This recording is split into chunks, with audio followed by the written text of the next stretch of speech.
Welcome to Books and Brews Light, number 21. We have with us today Brian Heilig. And the name Heilig means what? Holy in German. And my wife's maiden name is Church. So your kids must be the cream of the crop when it comes to holiness. No? I could only hope. Right. So speaking of kids, your book is entirely about, is it your oldest son? Yes, Grayson. And how old is he now? So he turned 7 in July. Oh, so this was fairly recently. Yeah. I mean, it feels like yesterday some days, and some days it feels like weird. My oldest is 35, and it seems like yesterday in some ways. So, but tell us about your book and how it pertains to Grayson. Yeah, so I'm definitely not a writer. I don't consider myself a writer. This is the first book I've ever written, but through our experience, Grayson was born in Mexico, actually at 26 weeks, so extremely premature. And it was everything that we could do to save his life, and we ended up transporting him to Miami. It was just an incredible experience. And when I would tell people, or people that would be watching us online, they would just say, you should write a book, or this should be a movie. It's just that crazy, you know. And it stuck with us. And finally we got down to business and started writing. And here's the book. Was it a joint effort between yourself and your wife? I would have liked it to have been, but no, she could not bring herself to relive in such detail. In fact, she didn't even read the book until it was in the last final stages of editing. Wow. I said, you got to do it now or never. Right. She did. It was just kind of too emotionally difficult to go relive some of that. Exactly. Okay. I find that interesting because my stepdaughter was actually born at probably about 25, 26 weeks. And so unfortunately, my husband, who co-hosts the Full Hour podcast once a month, is out in the garage doing electric. But I think he will be very interested to hear your story and how it correlates with his experience. And so what were you doing in Mexico? Were you living there or vacationing? We were actually living there for my work. We had moved to Mexico, and we had gone through, we were older. And so this was our second round of IVF. We tried IVF in the States and it did not work. So we tried in Mexico, which it worked. It was a seventh of the cost, and it was an incredible, you know, for that experience, it was much more of a, you know, I guess, I don't know, humanistic or holistic almost approach. And excited, super excited. And until, you know, all hell until right. No, I am curious. I don't know a whole lot about IVF. My listeners will know I have 9 children, so I'm kind of on the opposite end. But how was the process different in the States? Like, what would a holistic IVF experience be? I use the word holistic, and then right away we think like non-medicine, but it was more of like a, I guess, humanistic approach, if you will. So here in the States, it was literally like a machine. It was like, you know, come in, you got to come in every week, you got to do this, you take the blood, like very cold almost. And in Mexico, I mean, we had our doctor's cell phone number. He would voluntarily check in with us and say, how's Diana? Hey, remind her to check her blood pressure. You know, is she on bed rest? Is she doing all the things that she's supposed to? Like, it was very different. And they only really took blood as they felt that they needed, instead of like every single visit.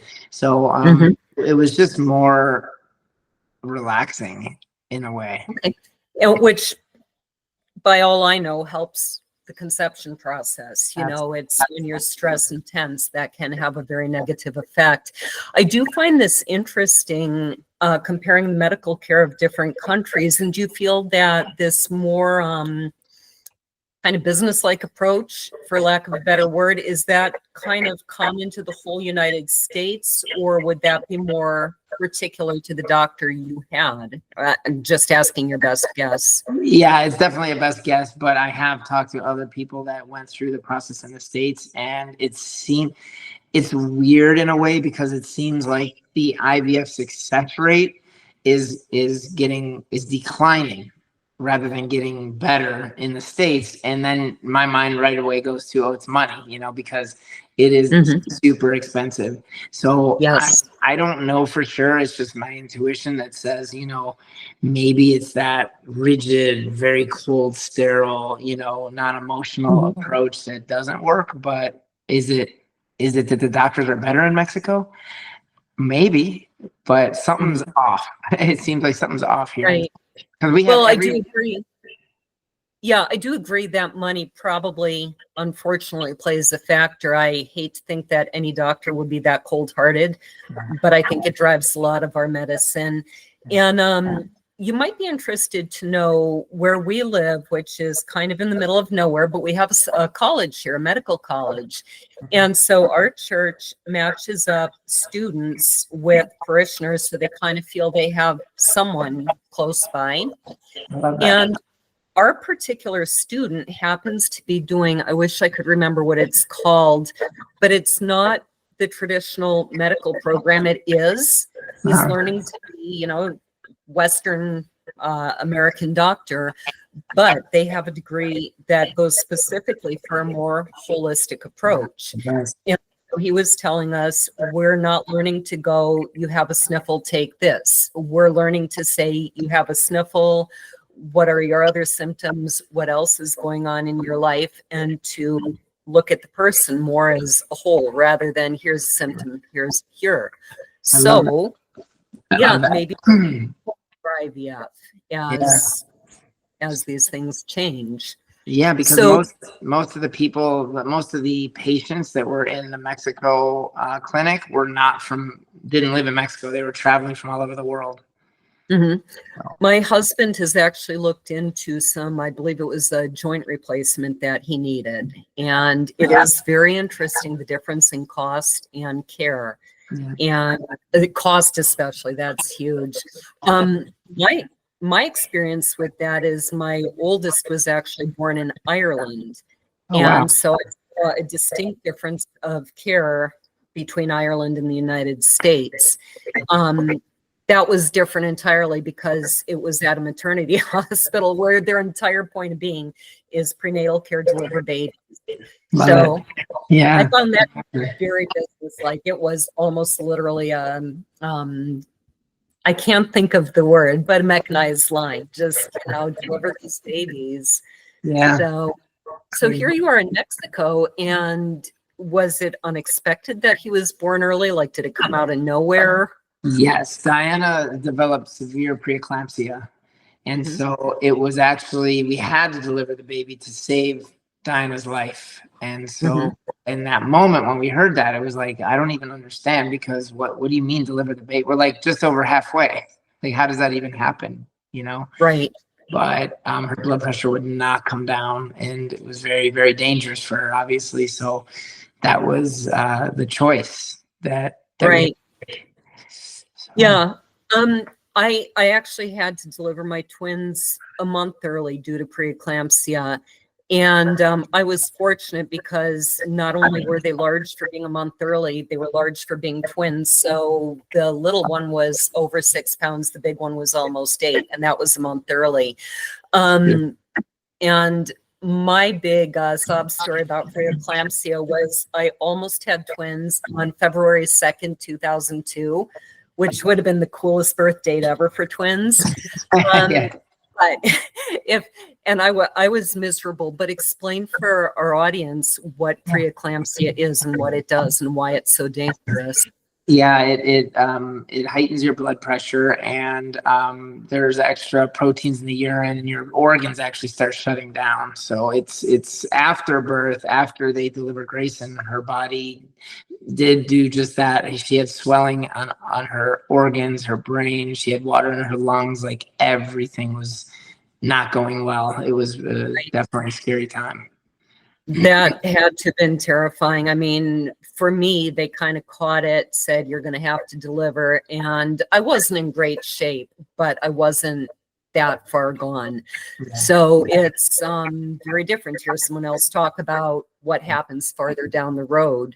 So you got to the hospital, it was an emergency delivery. What were you thinking? What were you expecting at the time? So everything was unexpected at that point. I'll never forget. We went to the hospital. The doctor said just go to the hospital because her blood pressure was like 170 over, or two something over 170. It was crazy.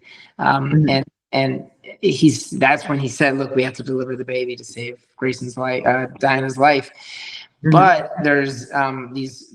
And here's kind of the other issue that we had is in Mexico at that level in the hospital, no doctors really speak English, and we don't speak Spanish that well, number one, but medical Spanish, not at all. So we were kind of trying to understand that Diana, for Grayson's lungs to develop as quickly as possible, because that's a big issue with micro-preemies. She had to get these 4 shots, and that's what they were like holding out, trying to get her blood pressure under control while she was able to get these 4 shots over the next couple of days injected into her for Grayson's lungs to help develop. And so it was a couple of days after we got to the hospital that Grayson actually was, delivered. But yeah, it was, and then, but then it was a big, huge question mark from then on, because then Diana's gynecologist was also the IVF doctor, but when we went into the NICU, it was Dr. Campos, and there was 0 English. And so it was, and all the things that you need to know being in the NICU, we didn't no idea what was going on. So we were completely in the dark the whole time. Right. Did they not have a translator, any option for a translator?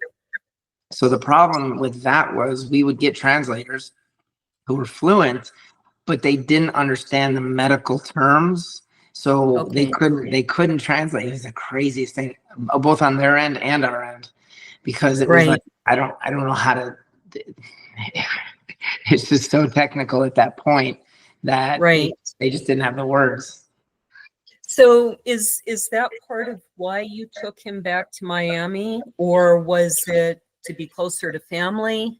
So it got to a point where the word had spread. I called my parents, and then I told a few friends, and then all of a sudden everybody just started texting and WhatsApping and, Facebook messaging and all this kind of stuff. And so we chose to do a live on Facebook. Our dear friend Mike kind of interviewed us and asked a bunch of questions that people had and that he was getting from people. So we were able to kind of tell everybody at once what we were going through and what happened. Well, then the word really spread like internationally. We had NICU nurses from all over the world reach out to us and private message us and say, listen, he's not really in the best position. Do they actually have an isolate? Because he was in an open bed with saran wrap. So it would be in his best interest if you could move him to the States. So they put that idea in our head. And we were just like, wait, what? How do you, transport this little thing to the States? So that's what then spiraled into it, ultimately leading to that choice. I'm curious, people in this country have various images of Mexico. I'm going to assume that most people know there are some big cities that, maybe not that much different from ours, technology-wise, all of that. But I think a lot of people also envision a lot of poverty. What was the level of medical care and the quality of the hospital? Yeah, so we were very fortunate to be in the best hospital in Cancun. It is a private hospital. We had an amazing doctor. I mean, when we got to Miami and showed them the equipment that he had to work with, they were like, I remember studying about how it was 30 years ago, and so so it was, we were very fortunate that we had a phenomenal doctor, but he was just did by the technology. And so it was when the mobile equipment came, he was in awe and asked to videotape and take pictures of the mobile equipment. And the guy, he said, if he's this blown away from the travel like equipment, he would go crazy in Miami, So And so that's why I mean, at that time, they didn't have an isolate. They didn't have a proper incubator. You know, it was just an open bed with saran wrap. And so we were very fortunate. There's other hospitals that are more in the socialized medicine, or it's just like free, but definitely in the NICU, there's Right. It's very hard. And I think that makes the story all the more amazing that he was born that young and without the best equipment. That was my experience in Ireland, which I find interesting because at the time I kept hearing how Ireland had some of the best maternal care in the world. That wasn't my experience. Wow. And especially when I compared it to what I got back in the United States. My son was born when I was 20. I'm glad to say he wasn't like my fifth or sixth. I had no prior knowledge. So I didn't know that there were things that were major problems that I think would have been caught in the United States. I think that, say, the bathrooms and shower facilities were nothing like what you would get here. It was basically a bathroom with a tub, and I'm not convinced they cleaned that tub very well. And it's shocking to look back and think this is in the 80s, and it was in a lot of ways like stepping into a hospital from the early 1900s. Yeah, crazy. How old was he when you brought him back to Miami? 21 days. He was 21 days old. So he was in there. He was in Mexico NICU for 21 days, transported to Miami, and he stayed another 84 days in their in NICU. And that was like night and day. Right. And I'm stunned that they even, was it like a life flight helicopter type of thing? Yeah, it was a plane. So Dr. Campos was able to speak to the NICUs NICU doctors in Miami. Obviously, they all spoke Spanish, so they could understand what was happening, and they would not allow Grayson to move, unless he was stable enough to do so. But I mean, it was a tiny little plane. We flew 40,000 feet in the air, and we got from Cancun to Miami in 45 minutes. Like, we were clipping, and it was just, he was in a mobile isolate, and they were constantly, typing and checking in and downloading the information to Miami the whole flight. Like, it was like, get in, get out, get them to Miami. It was wild. Right. Was there any concern about the impact of the air pressure as the plane went up on a baby that young? So they had the plane especially pressurized, where I didn't even know that we were in the air. I just really. Yeah, so we were 40,000 feet, but I never got the ear thing. I never felt like any type of pressure. So it's a very controlled environment. Although they said that he did not like to take off. But you were in the plane with him. I was able to go. Was Diana, I assume by 21 days she was in good shape to be flying herself? She could, and at the same time we had our dog with us, and so she flew up the next day on a commercial plane with her mom. So it was me on the plane with Grace. Okay, that in itself had to have been very frightening. I'm imagining she was worrying about him the whole way, and how is a plane ride going to affect a baby that little? Oh yeah, she was devastated, but she knew that she would not be able to keep it together. She's like, Brian, you have to do it. I would, but I can't. I'm like, okay, babe, we got this. Right. Yeah.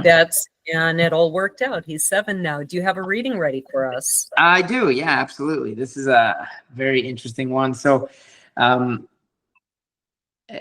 just gonna go for it. I don't need to set it up. Go ahead. I think you'll get it. Yeah. So as I headed to the NICU this time, it was with more of a resolute calmness. Standing at the outer door, I knocked as if I was banging on the great gates of a mighty castle. Then, like a seasoned pro, I draped myself in the cornflower blue smock, tying it firmly against my body like a samurai preparing for war. The aqua blue mask configured in such a way as to avoid my glasses from fogging, while scrubbing in like I was going into surgery. Finally, I looked up, took a deep breath, wrapped my knuckles on the skinny window, and asked God to please be with me and speak through me for Grayson. So, what do you hope that people will take from your book, and how do you hope that it will help people?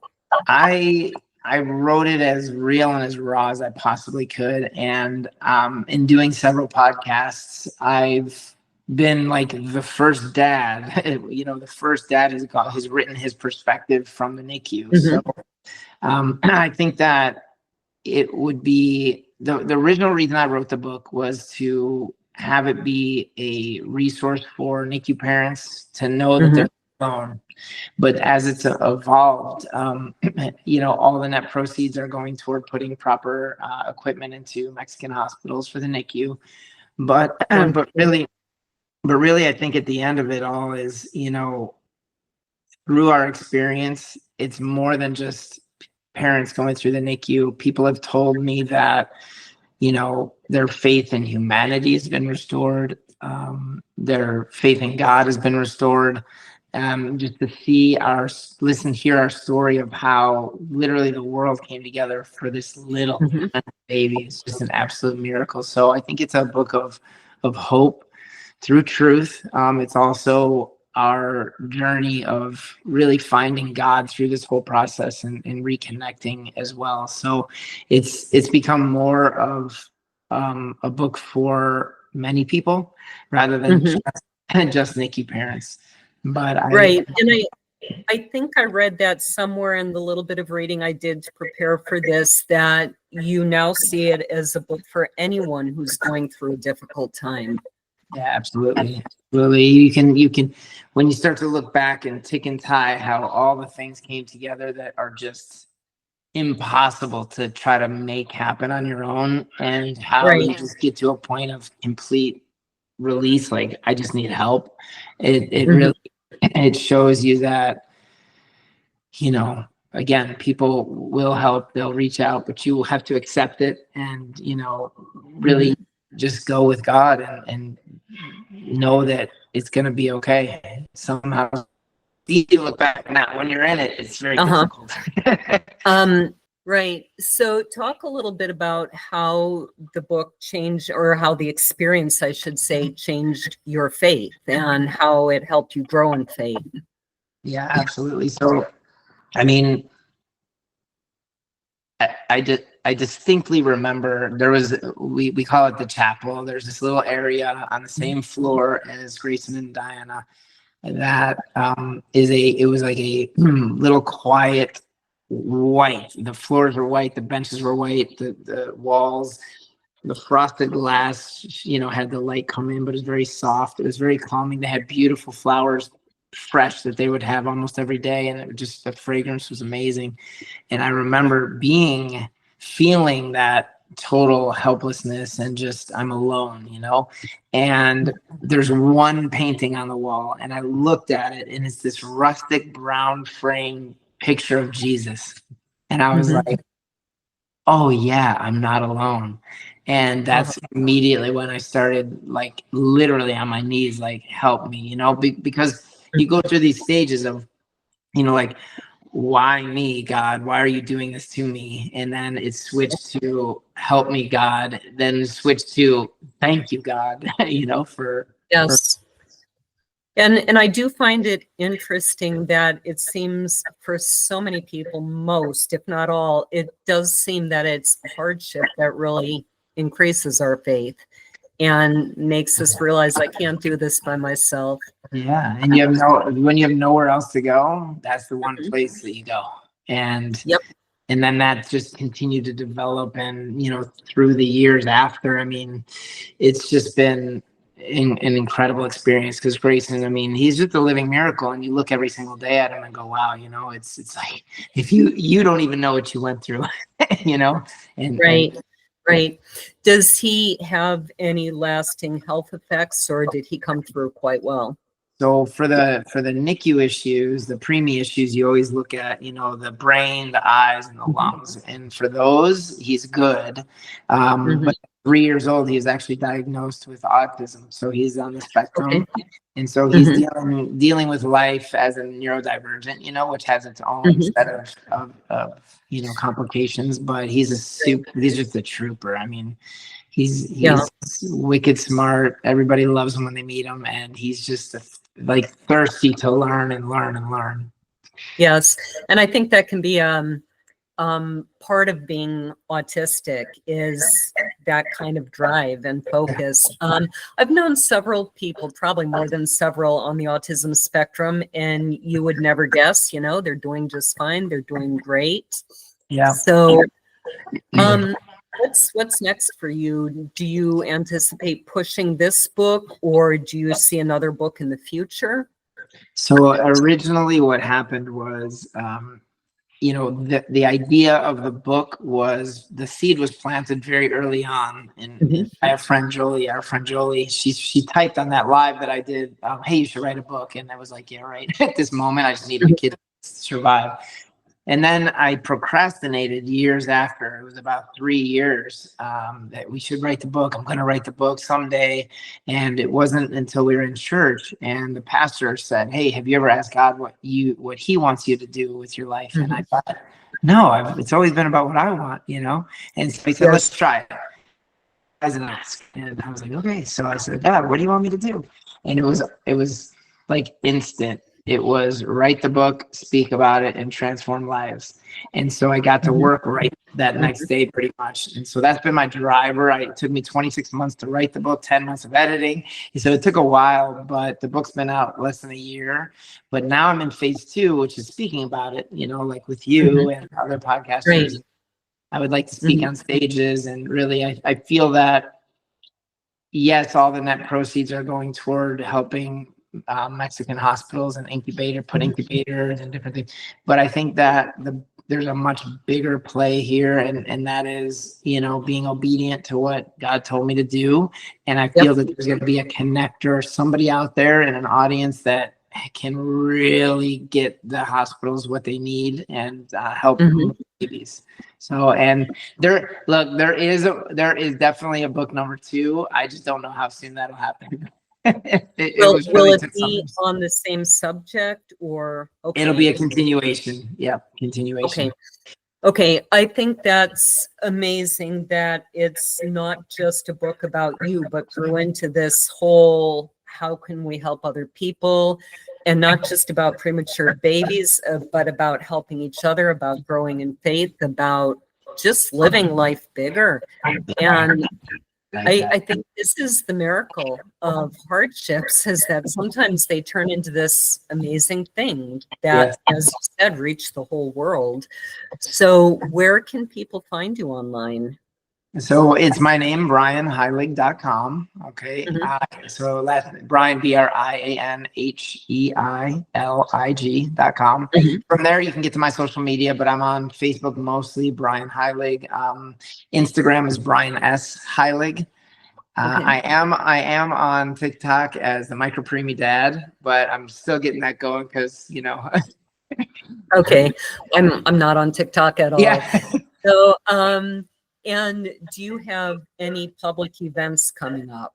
I don't, but I would love some. I did do a speaking event and it was really phenomenal. I met a person who had a connection to the same kind of scenario for Brazil. And so he's looking into what we can do for Mexico. So my day job is I speak, I'm a sales trainer, so I talk in front of people. So that's definitely my wheelhouse. And I would love to be on stage and really make an impact. Everything just kind of dovetailed in your life to prepare you for this moment. Exactly. That's really neat. People can find me at booksandbrews.net, at lauravosica.com, at gabrielshornpress.com, our sponsor. And anyone who would like to see our lovely rabbits and chickens and our herd of a dozen sheep now, you can go to glenmuralfarms.wordpress.com. And believe me, life is happier when you're looking at adorable sheep and rabbits. So that's my free advice. Make yourself happy. Look at my sheep. So And I forgot to ask you what you're drinking. My drink of choice for your book is anything loaded with caffeine, because you're going to need You're your gonna liver need, to survive. hey, And I see you. in the NICU they gave Grayson caffeine, so we called it the coffee drink. But yeah, definitely black coffee. It's got to be organic and no mold. But this mug is from a dear friend of ours. She shipped it to us, and it's Super G, which stands for Grayson. We changed the S for a G, and that was the mantra. Super G. I even have the Right. Oh, is that what's on your arm? Yeah, it's the tattoo for Oh, Super that's Grayson, funny. and that crosses going through it. Yep. Well, thank you for being on the program. Cheers. Cheers.